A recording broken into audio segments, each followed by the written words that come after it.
It's a cold, misty day here by the lake in normally sunny California, and I couldn't help but notice this cute flock of birds gathered next to the posted sign that said, "Please do not feed the birds."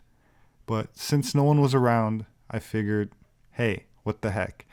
I usually like to follow the rules, but the air seemed cold and they looked hungry, so I made an exception. Prior to the late 19th century, misty air was considered dangerous in most Western cultures. Throughout the 19th century, the medical community was divided on the explanation for disease proliferation.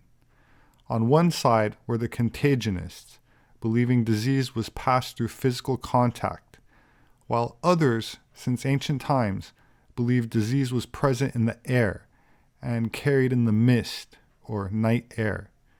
The relationship between disease and bad-smelling air gained acceptance as fear increased during the emergence of the Black Death Plague in Europe.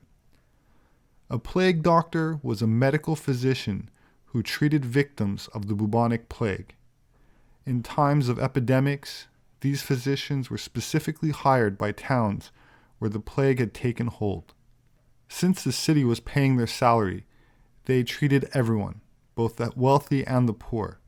Typically, they were not experienced physicians or surgeons at all, and some were known to exploit the situation by charging patients additional fees for special treatments or false cures.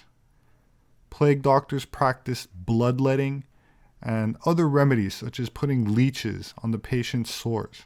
They rarely cured their patients. Rather, they served to record a count of the number of contaminated for demographic purposes. The theory held that the origin of epidemics was due to this foul odor emanating from rotting organic matter, a poisonous vapor or mist filled with particles from decomposed flesh that was propagated by environmental factors such as contaminated water and poor hygienic conditions. This fear also extended to fog, where the presence of fog strongly indicated the presence of disease, and was thought to behave like smoke or mist blown with air currents or wind. The plague doctor's costume was designed to protect you from what was thought of as evil smells, suspected as the cause of infection as the pandemic grew. The man attributed with the invention of this plague suit is Charles de l'Orme, the chief physician of 3 French kings, and was also in the service of the Medici family in Italy. The miasma theory, as it was called, held that the diseases such as cholera, chlamydia, or the Black Death were caused by noxious form of bad air, also known as night air, and the word miasma means pollution in ancient Greek, and some doctors wore a beak-like mask designed to protect them from the putrid air. The protective suit consisted of a light, waxed fabric overcoat, a mask with glass eye openings, and a beak-shaped nose typically stuffed with herbs, straw, spices, and other aromatic items, such as juniper berry, ambergris, which is a dull gray or blackish color produced in the digestive system of sperm whales, roses, mint leaves, cloves, and opium. Plague doctors would also commonly carry a cane to examine and direct patients without the need to make direct contact with the patient.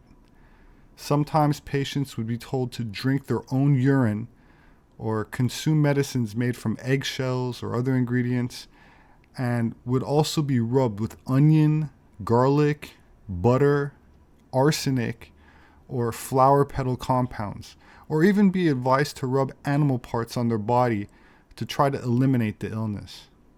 Frogs, snakes, and pigeons were particularly popular if they were nearby.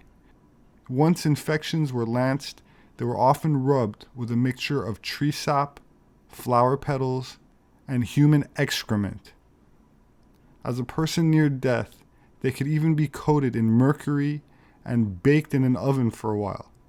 There were also techniques to induce diarrhea to help drive out whatever evil had taken over the body, Needless to say, the plague doctor would usually expedite the patient's death rather than bring any sort of relief to the situation. Some academics in the early 19th century even suggested that one could become obese by inhaling the odor of food.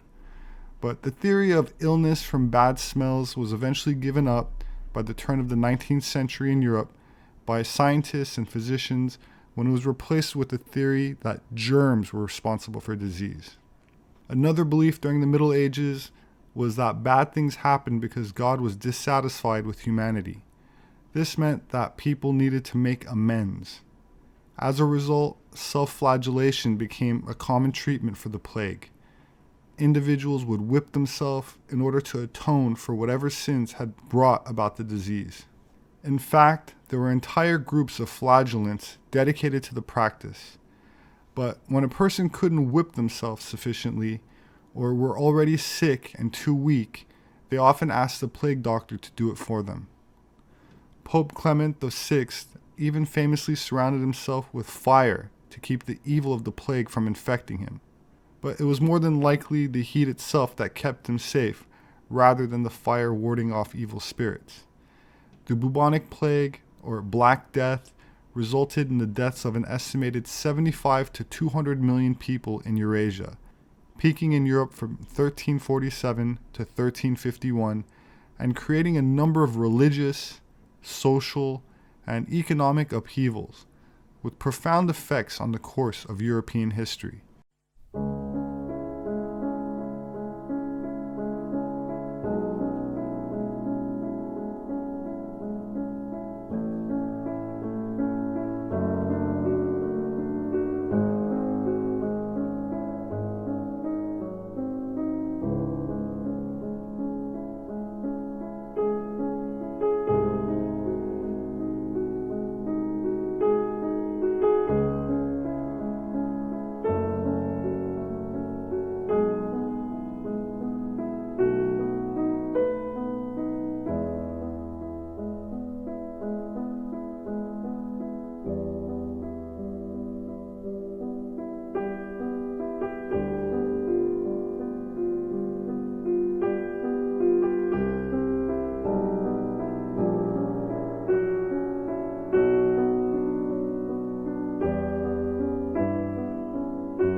In Greek mythology, a miasma is a contagious power that has an independent life of its own. Until purged by the sacrificial death of the wrongdoer, society would be chronically infected by catastrophe. An example is Atreus, who invited his brother to a delicious stew containing the bodies of his own sons. A miasma contaminated the entire family of Atreus, where one violent crime led to another, providing fodder for many of the Greek heroic tales. Attempts to cleanse a city or society from miasma may have the opposite effect of reinforcing it. The ancient Chinese thought that miasma was related to the environment of parts of southern China. The miasma was thought to be caused by the heat, of moisture, and dead air in southern Chinese mountains. They thought that insects' waste polluted the air, the fog, the water, and the virgin forest harbored a great environment for miasma to occur. The terrifying miasma disease in the southern regions of China made it the primary location for relegating officials and sending criminals to exile since the Qin Han dynasty. The prevalent belief and predominant fear of the southern region, with its poisonous air and gases, is evident in historical documents. Poet Han Yu of the Tang dynasty, for example, wrote to his nephew who came to see him off after his banishment in his poem called En route. At dawn, I sent a single warning to the throne of the 9 steps. At evening, I was banished to Choyang, 8,000 leagues, striving on behalf of a noble dynasty to expel an ignoble government. How should I, withered and worn, deplore my future lot?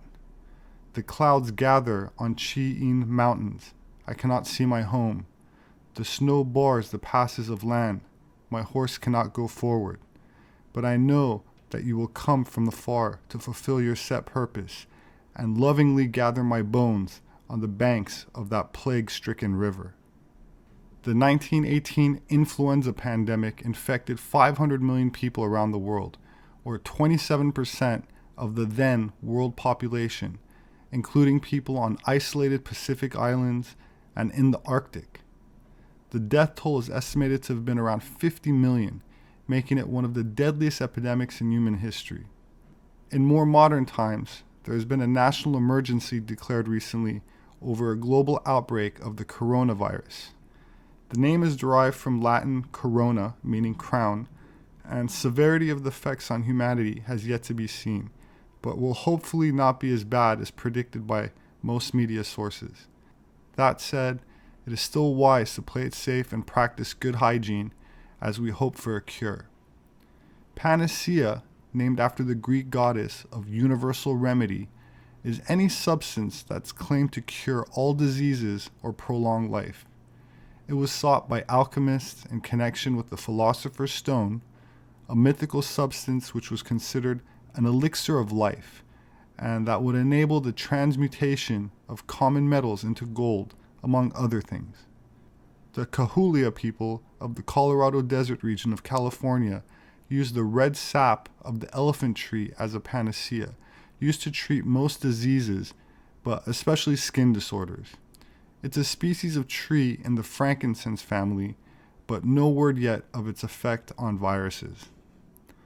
Traditional Chinese medicine used ginseng widely as a cure-all, whose Latin name, incidentally, is Panax, and shares the same origin as Panacea, meaning all healing in Greek, so it might be a good idea to keep some around, even if it's not exactly a cure.